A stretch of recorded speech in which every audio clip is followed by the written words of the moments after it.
people aren't watching educational videos. They're watching entertainment and they're watching news, which shocked me that people are not using this time to go learn about how they can get the skills to get better when we get out of this. I've challenged my team to come up with a 30 days to a better life series. And this isn't announced anywhere. So we get the scoop here.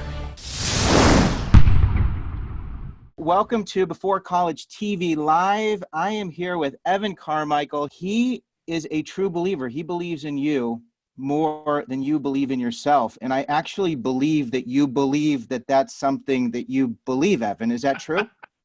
I think so.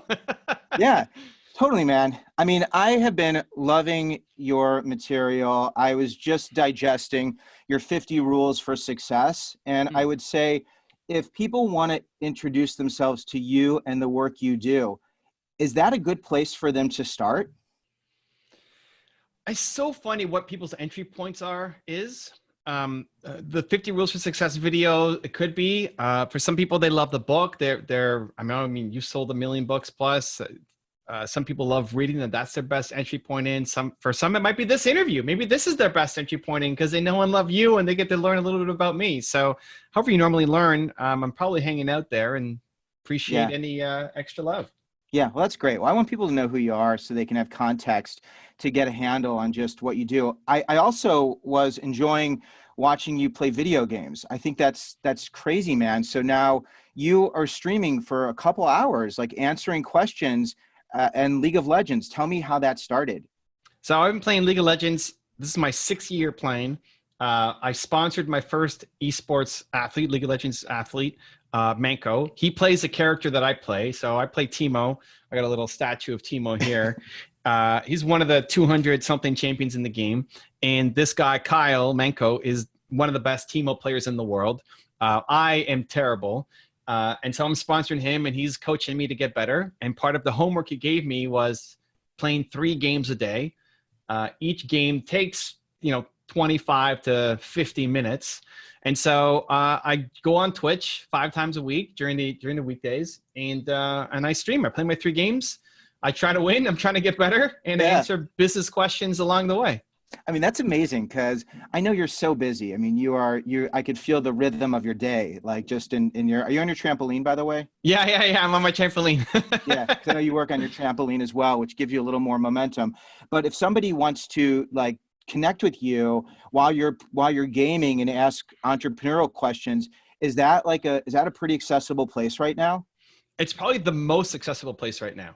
Right. So the secret's out. Yeah, right. Secret's out. Come and follow me on Twitch. And I think it's a great hack. So for anybody, you're trying to reach out to your mentors, as people who you look up to and learn and want to learn from, look at where they're actually paying attention and try to be there. Because you might be tweeting at somebody or IG DMing somebody, but they never check there.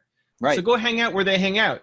When I go live on YouTube, it's just the questions come in so quickly. The chances of me picking yours is slim to none.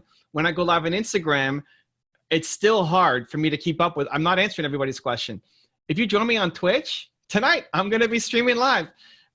There's probably a good chance I'm going to be able to answer your question and do a little bit of a back and forth just because there aren't as many people following me on Twitch than the other platforms. Yeah, because I love that. Because I mean, you're a guy who's a lot of people want your attention, and the idea that you're there for that amount of time, I was like, this is gold. I'll probably see you there, man. Because I want to talk to you more. I only have a short amount of time with you, and I'm just so grateful to have you.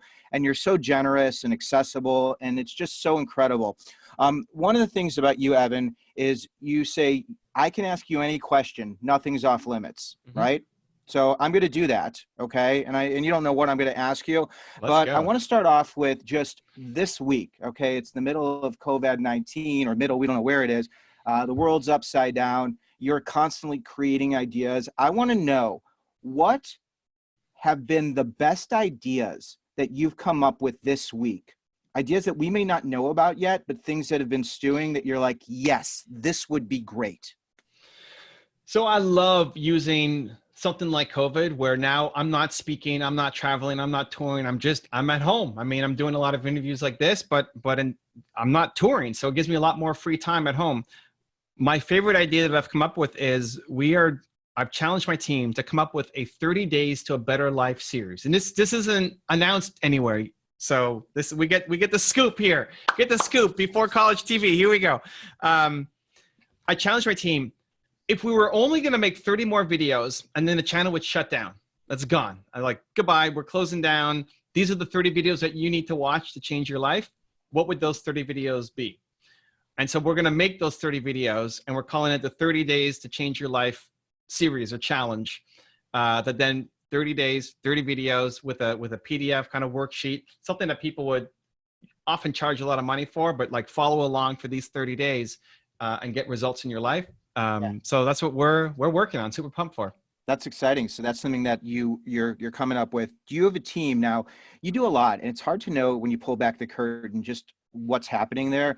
Can you just explain to me how many people you have putting your work together, and just run me through the organization real quickly if you can? Yeah, and so I love interviews like this because we get to pull back the curtain and show what happens behind the scenes. We've got 24, 25 people on the team, all doing various roles. So the very first person I hired was an editor. And that allowed me to go from making a video a week of me doing everything to a video a day where I can give it to my editor. And then we hired a researcher, and then we hired another editor, and then we hired a community manager, and then I hired people to help film some of the content for me. Now we have a Spanish channel and a Russian channel and a Japanese channel and really eight other English channels. It's bonkers. I'd have to do a final head count to see. My wife runs she's my chief heart officer. So she runs all like team hiring and management. Right. 24, 25 people right now to run the whole operation. Crazy. And a big operation. I mean, you have many different arms to what you do, from the publishing to the speaking to your media and your sponsorship. So I want to go back in time to when you are 13 years old. You are a 13-year-old Evan Carmichael. All right. And you're looking in the mirror, man, and tell me, like, what are you telling yourself? You're like, hey, Evan, this is what I think of you, man. This is you. And if you can get into some of like the biggest insecurities, I think that's so interesting seeing where you are right now. It's crazy you picked 13 because that was a pretty transformational age for me. That's when I was really into baseball cards. And so I'm from Toronto, Canada. The Toronto Blue Jays won the World Series in 92 and 93. I'm 13 then. So baseball cards is like, that's the prime time season. Plus my hometown won the World Series in baseball. It's like crazy baseball fever. And I have this entrepreneurial bug in me for some reason. It's my parents are entrepreneurs. My sister is an entrepreneur. But for whatever reason, like it caught. And I turned 40 in May. So we're going back to 13. People weren't talking about entrepreneurship. It wasn't something that people aspired to be. There was no internet back then. And so I decided I was going to sell baseball cards. And every weekend I would go with my parents. We'd drive 3 hours out of town to this place called the Orange Tent, where people sold baseball cards. Okay. And I would negotiate. I'm 13. I'm negotiating with people who are 40, 50 years old over base. This is their profession. Over 5 cents, 10 cents, 25 cents. They would give me a quarter with mud on it or gum. Like, I'll take it. Right. So like I cut my negotiation / entrepreneur skills. I was super nervous and afraid to like, here's this adult that now I'm doing business with. And it felt like a real business to me. Like $1 for a card felt like a big deal when I was 13. But I learned a lot of just business and hustle. And the first time that I kind of did something for myself, and it was the early days of Evan the entrepreneur kind of blossoming. So were you a confident guy? Were you kind of an awkward guy? Were you a ladies' man? I know at 13 it's a little young to be a ladies' man, but I wasn't a ladies' man by any stretch. I was and still am very introverted. Yeah. I don't go and say hi to people. I don't talk to the person next to me on the airplane. COVID is actually not that bad for you. I'm just at home all day working. This is normal life. This is easy for someone who's introverted like me. Right. I was working on building my confidence and my belief. I think I've got a picture behind me on my wall of my parents and me here when I'm 8 or 9 years old. It's a little bit early, but they would always tell me I'm Evan Castrulli Carmichael. I could do anything that I believe that I can. And despite the fact that they're not entrepreneurs, they really were pushing me and my sisters to do whatever we wanted to do. And so I was still discovering myself, at 13. I was the worst student in my family. My sisters were getting straight A's and I was getting B's and C's. I mean, I wasn't failing, but I was getting B's and C's, and just trying to figure out what my role is. I'm the middle child. I'm the only boy, and dealing with all sorts of, self-confidence issues as I'm trying to find my role. Yeah, I mean, that's really what I'm digging at is you are, incredibly visible, and you're out there, man. I mean, I love that you put yourself out there. Even when you broke your neck, you are out there with your brace. Like, you're delivering your content. You're like, I got a brace, man, but you know what? I got something to say. And where you were back when you were younger, Evan, with so many people can, I think relate to that.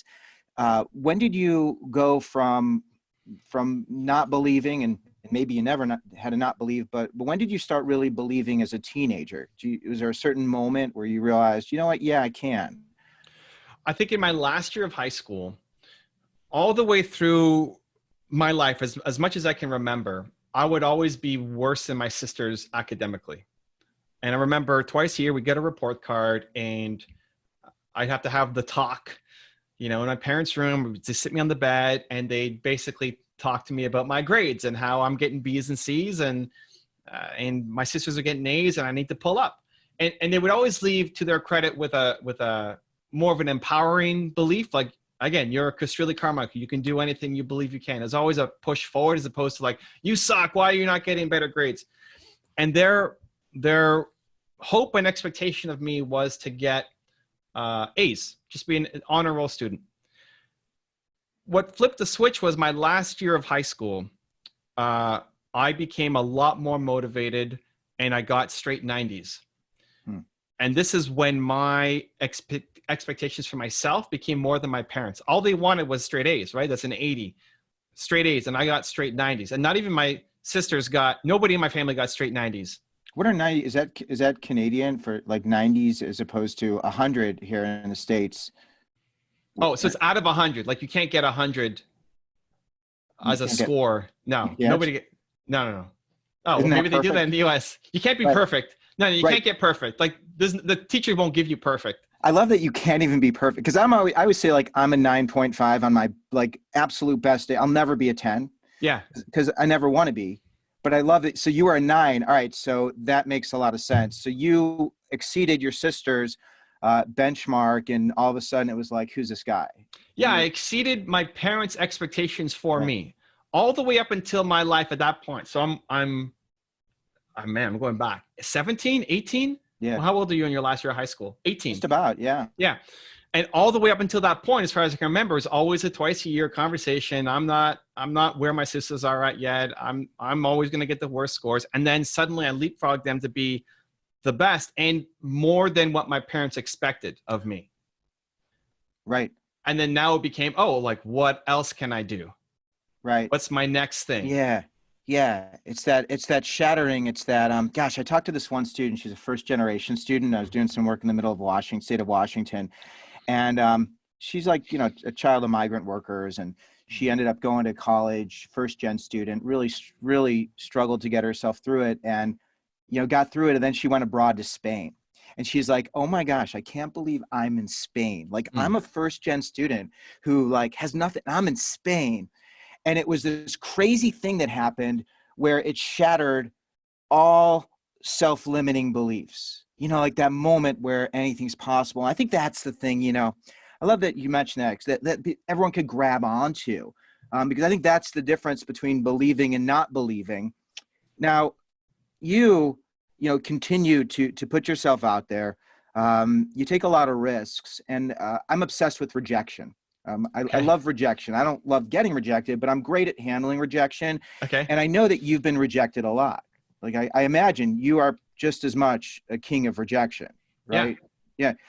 When have you been rejected recently where your feelings have been hurt? And this is where it could be with your wife, all right? Because I like that stuff too. I like relationships too.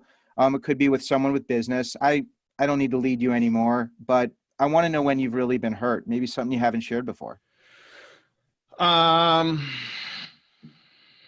think of a macro rejection. I mean, on a micro, like yesterday I got rejected and it hurt. What was that one? Just give us that. So here, like I have my new book, right? Built to Serve. There's a bunch of people that I've helped I've had my YouTube channel for 11 years now, right? April 2009 was my first video. This is 11 years. I've got it up here too. So people, the best thing to do for Evan, I don't want, I hate to watch my first video. Oh, it's great, man. I'm so fascinated with, I want to know how people get to where I want to be. Yeah. And when I look at people, like I look at people who are in my corner, and you've been in my corner. You don't even know it. You've been in my corner. So anyway, getting back to your rejection, I don't want to take that away. So I've helped a lot of people over the past 11 years and given them a voice and exposure. And now it's ask time, right? Like, hey, I've got a new book out. I'd love for you to help me. And first of all, I'm already like, even talking about it gives me anxiety because I hate asking for help. And especially the thought then in the back of my head is, ooh, well, did I do enough for them that they're going to help me or not? And then if they don't help me, it's rejection. It's I'm a failure. I suck. And so there's this procrastination that happens before I do my outreaches.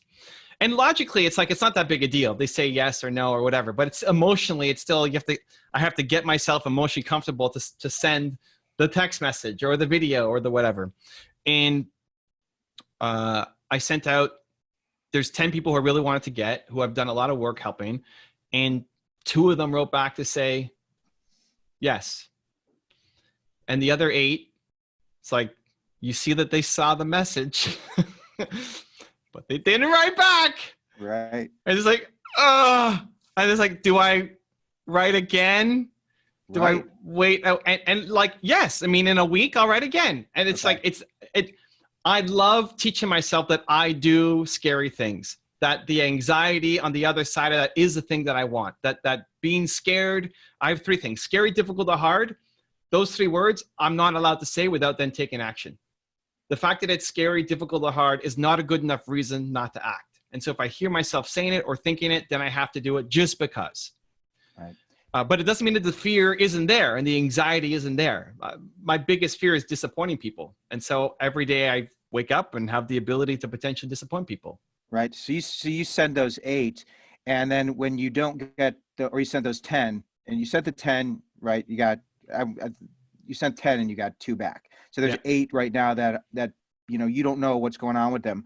So you'll send a note next week, but do you talk to your wife? Do you say something at dinner? Or are you like, oh, Nina, I reached out and, oh man, I don't know. Or how do you process, or do you process? No, I'm very internal. So I'm talking about things doesn't help me at all. And this is actually a skill I had to learn because my wife now works in my business as my chief heart officer. But before that, she had a job, a normal 9 to 5 in payroll for other companies. And when she would come home, she would ask me about my day. And I have zero need to share what's happening in my day. It doesn't feel good for me. I have no need. It doesn't help me process anything, but I had to learn to do it because it helps her feel connected to me. Right. Is that the 5 love languages? Is that a book that's impacted you?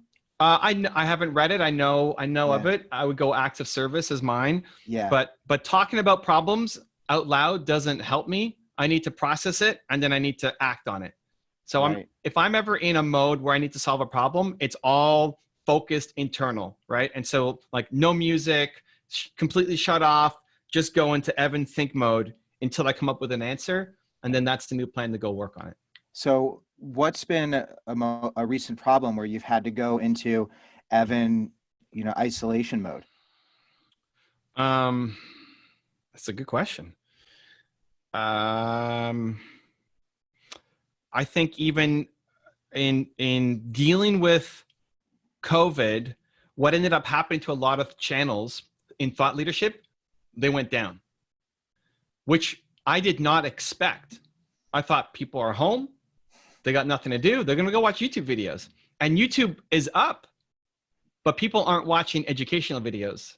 They're watching entertainment and they're watching news, which shocked me that people are not using this time to go learn about how they can get the skills to get better when we get out of this. People are obsessed with either shutting off the world in entertainment mode or just being consumed by the chaos and watching news. That's fascinating. So you see that because you're aggregating content, you have your channels, you know where people are going.